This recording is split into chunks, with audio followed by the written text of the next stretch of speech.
Hello Greebos and welcome back to downloadable content. In today's video we are taking a look at the outer rim for U11 because there are a ton of things, tons of options, and some things that may disappoint you. You're not going to want to miss it. Sit back, relax, and, well, subscribe. Also follow me on Twitch, otherwise we're going to have a problem. Kick open the door. Let's start with the things that we are excited about. The first things first, I want to call attention to what I am wearing. This is not part of the outer rim. This is made by U11 instead. This brings more custom armor. So I would recommend also downloading the Clone Trooper custom armor so you can have even more outer rim Star Wars fun. Now that we've got that out of the way, let's focus on the blasters. Let's go ahead and spawn this 828 blaster rifle. Take a look at it. Yeah, nice burst fire, right? You could tap the spell use button, switch it to single fire, and let's tap it one more time. Back to burst fire. So 2 fire modes. Also, with almost every single blaster, if you hold down the spell use button, you can set your phaser to stun and really just shoot people like this. So, if you have a Ricky and your phaser set to stun, it doesn't kill him and he's knocked out for a little bit. You can also switch fire modes while it's set to stun, as long as you don't accidentally shoot him. Okay. Oh boy, I put it on full automatic. Oh, it's great. Now let's take a look at one of the next rifle categories. I'm going to spawn the Ambient Pulse Blaster over here. I like this one because it doesn't have a scope on it. You can choose another one with a scope, like this guy, so if you need some assistance getting those long-range shots, you have a scope. Now, this is a rifle that you cannot set phasers to stun. It is 1000% lethal, and it has a couple of lethal points here. You have the big little part right here to stab people. I got the Blunty Boy, of course, and obvious one is a Shooty Blaster. Now, that Shooty Blaster does more than just, well, Shooty Blaster people. Let's take a look. I summon Ricky in defense mode. So without burying the lead, let's just go ahead and shoot him. And he gets reduced to dust, which is fantastic, and it leaves their items behind so you can still use them. Let's take a look at the blunt. Blunt damage. That's some good blunt damage. And then you have your Stabby Boy damage. Stabby Boy. Now, what I really love is combining what you can do with this. You can use the Stabby Boy plus the blaster piece to do some really, well, World War II style kills. Hey, did you just pass out? So now that we have a friend, you're just going to run up, bayonet stab him, and then pull the trigger, and he disintegrates in front of you. You have to be careful with fire it close to things because you used to be able to disintegrate yourself, and let's see if you still can. Ah! That could be fixed. I didn't actually do it to myself, so maybe it's fixed. Wouldn't that be a good thing, Ricky? No. Shut up! And now you have your Wookiee Bowcaster. This thing is, woo, this is legit. Now this one can also set phasers to stun, so I can just go ahead and shoot it, and you got your little phaser. So we're going to press and hold the spell use button and go back to using our Bowcaster. Oof, that sound is excellent. And we're going to have to bowcast right through his forehead. Are you okay? You got bowcasted. He seems fine. Bowcast. Now, some of the disappointing things I have is not actually with the outer rim itself. It's when you combine certain mods. Like right now I have Sectory on, and I expect it to do a little bit more damage, but you know, that's not the mod's fault. It's Sectory, so just be careful when you're combining some stuff.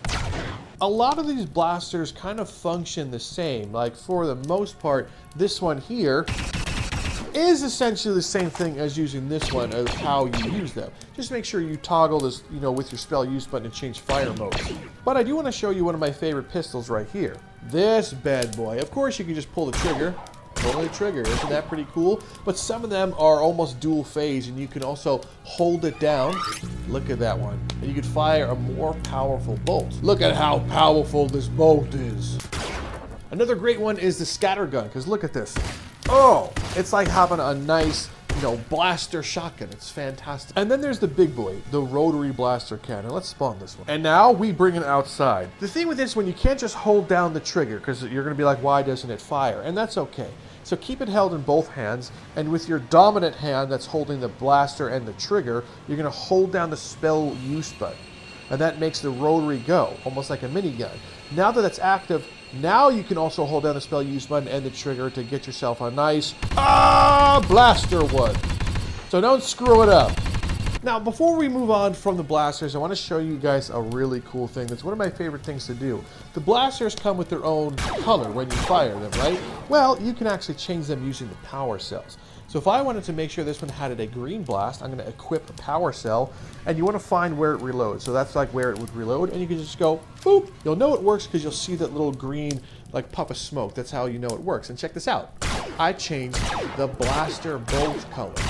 There are some guns that doesn't work on, like the scatter gun. So if I take the scatter gun and go, boop, you'll notice that nothing is happening to it, which is a little upsetting, but sometimes in order to make things work, it just is what it is. And the same thing goes with this Ambin rifle. You're not going to be able to change the color of this one because reasons. So now that we've taken a look at the blasters, we're going to skip the kyber crystals and focus on lightsabers. There are quite a few lightsabers to choose from, so you can really find the one that you love the most. You even have crazy ones like this one here. I have the old, whoa, Grim Reaper scythe version of this, which is sick. And you also have things like dual pikes. Spell use button will turn on a double-bladed lightsaber, but if you only want to turn one on at a time, you press and hold spell use button to turn on just one, and then you can also turn the other on and turn it off. You can really find your style. There's even a bunch of Disney lightsabers as well. Let's spawn Darth Vader's. This one here is what you call a dual phase lightsaber. So if you just turn it on, that's the short blade, and if I press and hold, it gets a little bit longer. That's called dual phase, or sometimes even dual action. And you can also return it to its shorter side, or turn it off with the spell use button.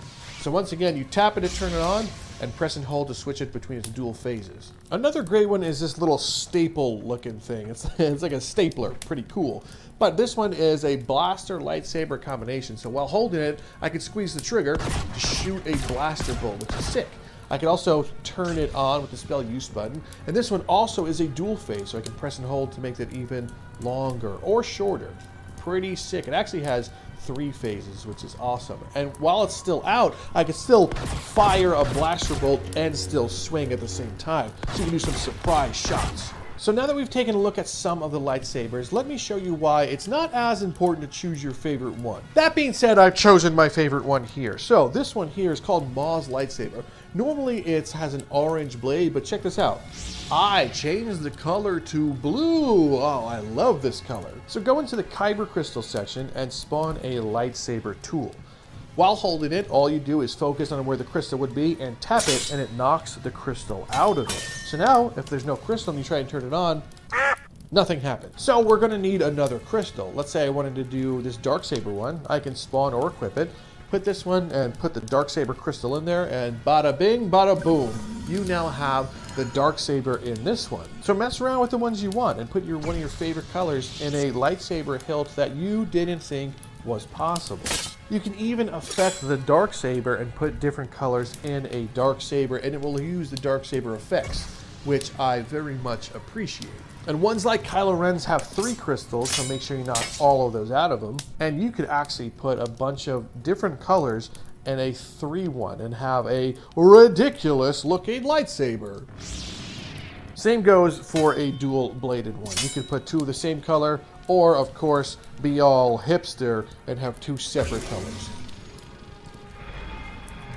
So now that we've taken a look at how to customize and put different lightsabers on, let's focus on this outer rim pack here. This gives you access to a ton of things. Things like back to Sims to heal you, a jetpack so you can fly, and of course, one of my favorites, a thermal detonator. Let's take a thermal detonator and go outside. So what you do is you press and hold the spell use button while holding it, and you'll hear a beep. That lets you know that it's kind of armed. Tap it one more time, and it'll let you know, hey, I'm ready to blow up. The good thing is this will not blow up in your hand. After you throw it, that's when it will blow up. So you can go ahead and let me just kind of give you a little treat here, Mage Ricky. And jump backwards and watch the fireworks. Wow, he tanked that, kinda. It blew off his arms, but he seems to be okay. But we can't have that. Some of this stuff is like kind of like role-playing-esque, so you can have like your macro binoculars and look through them, be like, what's over there? Cool, I have binoculars on. And then there's things like the comlink. Comlink actually is supposed to be able to spawn NPCs based on where you are. So I can tap the trigger to switch between things like enemy, friendly, and neutral. However, because I'm on the player home with no actual spawn points, I'm not going to be able to spawn anything using this tool. And then there is the jetpack. The jetpack is awesome because when you jump and then jump again, it turns on right away. So now I'm flying around. I can use both sticks to move myself, up to go up, down to go down, and you can fly really fast and far. And when you want to go down, you can just press a jump button to turn it off, but be careful of fall damage. Turn it back on to easily glide, or just hold the right stick to land with ease. And then there's these pouches. Of course, the thermal detonator pouch is going to give you thermal detonators, but what about this universal pouch? Let's take the universal pouch and put it on our character. Now let's take this lightsaber and put a lightsaber in. Let's take a scattergun and put the scattergun in. Screwdriver. What about this cup? So it's called a universal pouch, but not everything can go inside it. But now that you put things inside of it, go ahead and just, well, pull things out of it. There's my little screwdriver. There's a scattergun. The lightsaber. But let's say you want to get rid of this pouch. Same rules apply. You're going to do the trigger and then grip to grab it. You can also get these pretty interesting blast shields and set them up wherever. But they could fall down. You're kind of supposed to hold on to them, which I get, you know, and then I can be like, pew, pew, but I'm not going to do that. What lunatic's going to do that? The cool thing is you also get other kind of like unorthodox Star Wars equipment, things that like, you know, Tusken Raiders and everyone else is going to use. You can use a vibro sword and be like one of those super battle droids. A nice clone baton that when you press the spell use button turns all electrified. And then one of my other favorites, the Beskar Spear. This thing is brutal. Just look at how far in it goes. Oh, it's just so satisfying to use. Isn't that right? Oh, yeah. Just look how deep inside his face this thing goes. And then you have a bunch of things like your different vibro blades and vibro swords as well.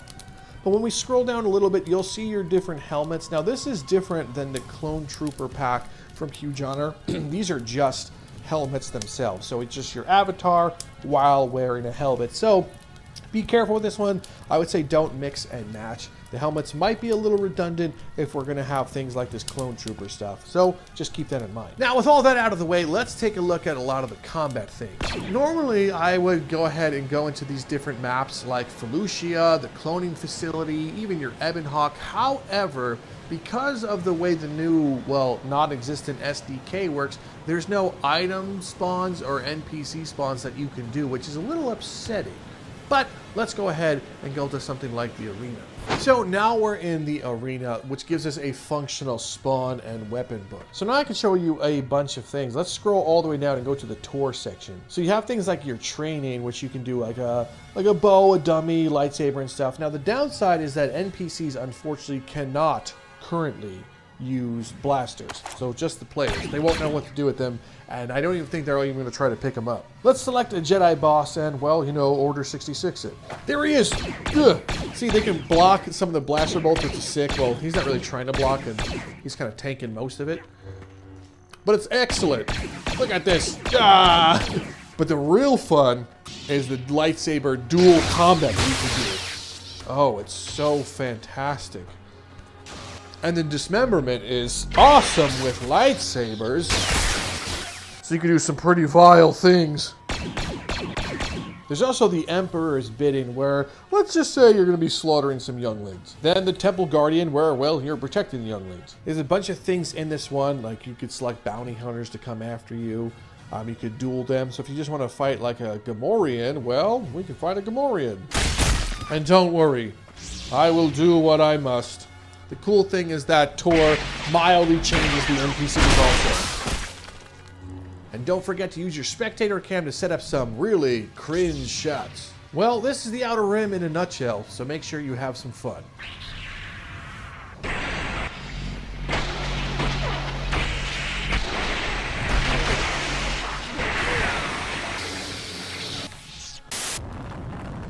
Well, Greebos, that kind of covers most things for the Outer Rim for U11. We have some great things to do and look forward to. Unfortunately, in the Star Wars maps and stuff, I really couldn't get things like NPCs to spawn, and, well, there's no item book well, there is an item book per se, but like you can't do anything with it, and I'm sure that fix is coming once the SDK comes. But what can you do about it? Nothing. You can't do nothing about it. Anyway, if you're new to downloadable content, why not consider subscribing? It's free. All you have to do is click the little button down below and join up, and I will greatly appreciate it. I also want to say thank you to my patrons listed right here on screen. Thanks for supporting your local lunatic like me so I can continue to make weird VR content. Also, special shout out, I finally became an affiliate on Twitch, so go ahead and follow me there and subscribe there also. If you have Amazon Prime, you can subscribe to me for free. But other than that, I am Rob from Downloadable Content, and well, I'll see you in the next video.